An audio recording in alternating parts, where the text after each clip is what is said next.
আমি ছোটবেলায় তো বাপ মার নামই জানতাম না, মায়ের নাম জানতাম না, বাবার নাম জানতাম। আমাকে নিয়ে অনেকে হাসাহাসি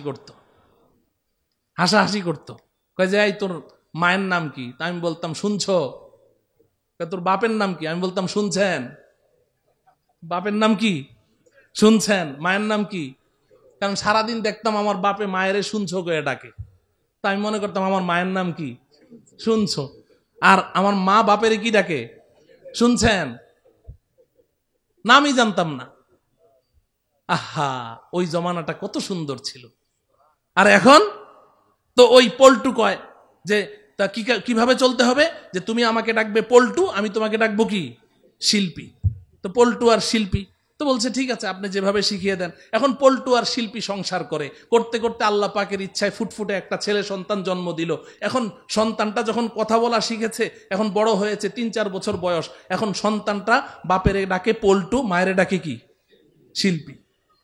ডাকবে না, এ পল্টু আমার জন্য মজা আনবা, এ শিল্পী আমি পেশাব করুম, আমার পেশাব করায় নিয়ে আসো। শিল্পী আর পল্টু। তো একদিন পল্টু ঘরে এসে দেখে শিল্পী খুব কান্নাকাটি করছে। পল্টু জিজ্ঞাসা করে, শিল্পী কাঁদোকে? কাঁদবো না, কি করব, এত সুন্দর একটা সন্তান আল্লাহ দিয়েছে, একটাবার মা বলে ডাকে না, আমারে খালি শিল্পী শিল্পী কয়। এখন পল্টুও কান্দে, পল্টুর চোখেও কি? পানি। কিরে বাবা কি হয়েছে? চুপচাপ থাকেন।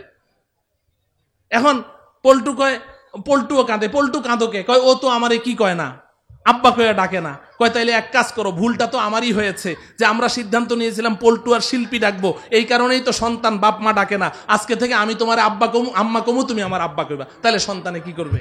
আব্বা আম্মা ডাক শিখবে। কথা বুঝে আসলো? আধুনিকতা ছেড়ে দেন, আধুনিকতা ছেড়ে দেন। ওই পূর্বের যুগে আবার ফিরে আসেন। আমাদের পূর্বপুরুষরা দেখেন দাদা দাদির মধ্যে কি মোহাব্বত ভালোবাসা, বুড়া বুড়ির মধ্যে কি মোহাব্বত ভালোবাসা। বুড়া বসে থাকে, বুড়ি বসে বসে পান ছেঁচে আর বুড়া খায়, কি ভালোবাসা। আজকে তোমার 1 বছর হইল না বিয়া হইল, তোমার মধ্যে তো ওই ভালোবাসা সৃষ্টি হয় না, তোমার মধ্যে তো ওই ভালোবাসা সৃষ্টি হয় না। তাইলে মুআশারা ঠিক করবো তো ইনশাআল্লাহ? মুআশারা ঠিক করবো তো? কথা বুঝে আসে? আল্লাহ পাক বুঝার তৌফিক দান করেন। 5 নাম্বার কি? কথা বলে না। 5 নাম্বার কি? আখলাক মানে কি?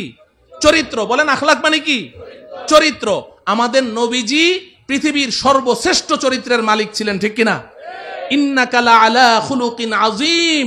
হে বন্ধু, আপনি হলেন মহান চরিত্রের মালিক। এই সার্টিফিকেট আমাদের নবীজিকে আল্লাহ দিয়েছেন কি দেননি? আর আমাদের নবীজি এসে কি ঘোষণা দিলেন? বুইসতুলি উতাম্মিমা মাকারিমাল আখলাক। আমি তোমাদের কাছে এসেছি তোমাদেরকে শ্রেষ্ঠ চরিত্র শিক্ষা দেওয়ার জন্য।